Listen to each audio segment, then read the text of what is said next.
So welcome to today's Greater Life CoffeeCast. And today my question, as we focus on the pillar of hustle, is how are you working the system? Now by that I don't mean how are you defrauding the government of money. Now, I'm not talking about working that system, right?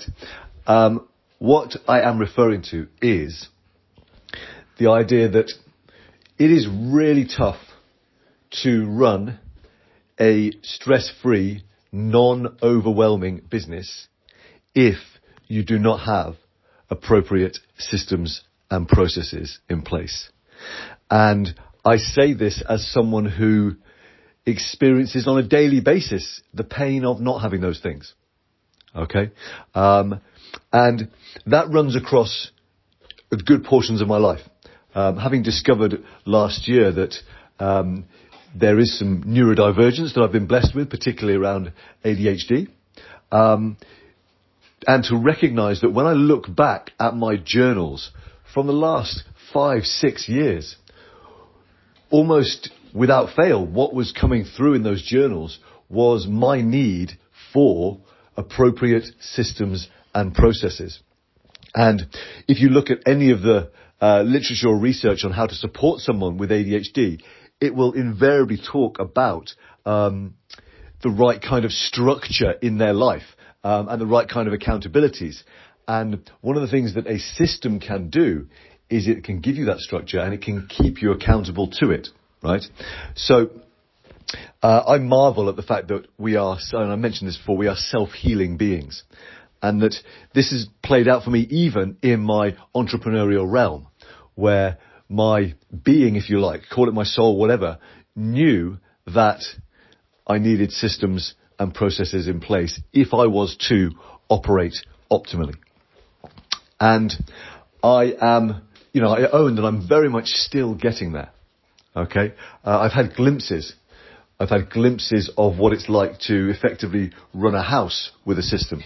I've had glimpses of what it's like to run a business and to have things that I don't question, but I just do. And if I just do them, then the results will follow. But I, by no means, have got this fully locked down. What I do recognize, though, is that I've started to understand what are some of the important elements to the systems that I might have. So for me, if we look at this, this is probably my 75th plus CoffeeCast that I've recorded. Okay. And so by any stretch of the imagination, there must be some system or process that I'm following to ensure that level of consistency. Okay. It is not common that people will put out, every weekday for 75 days a podcast. Okay. So I celebrate that there must be something I'm doing that allows me to do that. There must be some kind of even unspoken system that I've created. And as I look at this, and I share this example so that you can start to think about what is perhaps missing in some of the systemization of what you might do, and what's already great. Okay. I looked at when I have been successful, particularly around content, because I knew that, creating the CoffeeCast, creating the daily newsletters was all around content. And I saw that any time there were unnecessary levels of friction, that is, any time there were, I needed to click 6 buttons when there probably was a way to do it with only 3 buttons, very often that's where I would fall down.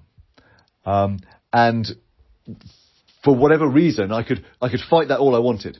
Okay. And you might say, oh, well, George, just get it done. Just do what's required. Yeah, great. Sure. And if I looked back historically, I could see that any time there was more friction than necessary in a process, then the likelihood of it falling down for me was much higher.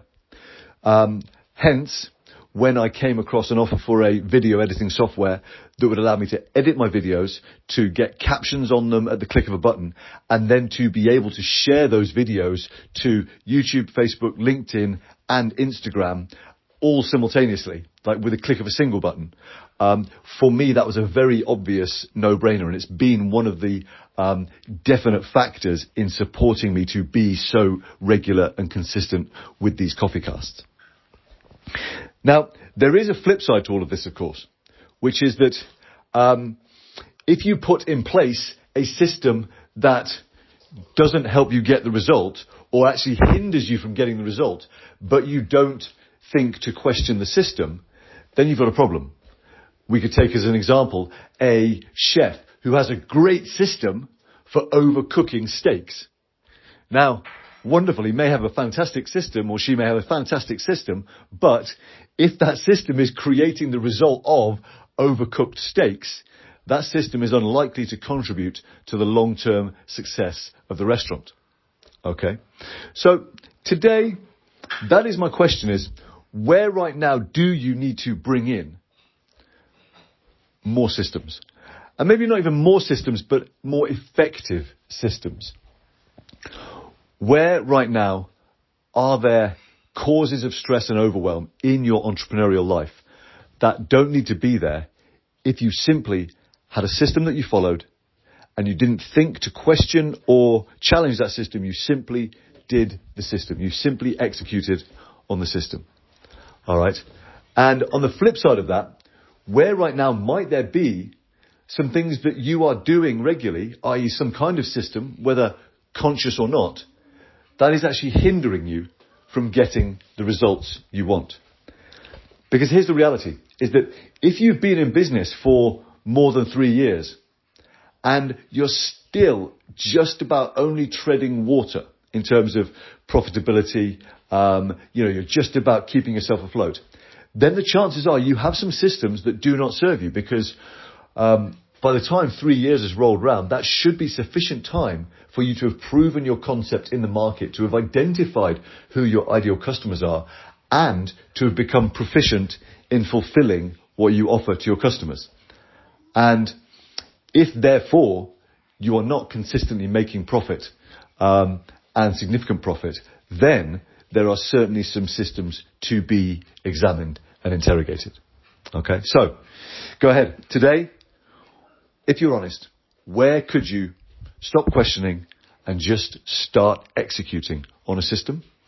And what are some current systems right now that perhaps you haven't thought to look at, but when you really pause and think, you realize they are not serving you in the way they could? All right.